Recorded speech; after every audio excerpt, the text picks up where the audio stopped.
Three, two, one, start.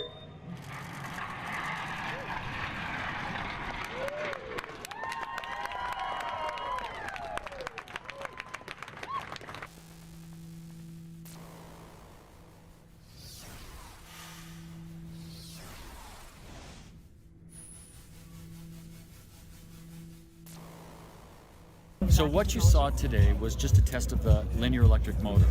As we kind of move through the summer, you're going to see us begin construction of the tubes, 11.5 feet in diameter, up on pylons. As we begin to do that, we'll cap them off towards the end of the year, right probably just over my shoulder here.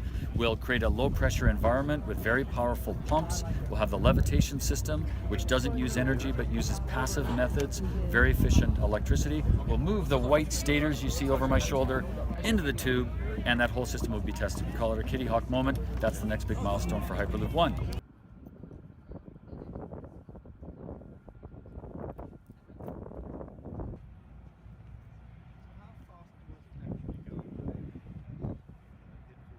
They're designed to take all that tension load to the bottom block, right, and all the compression load.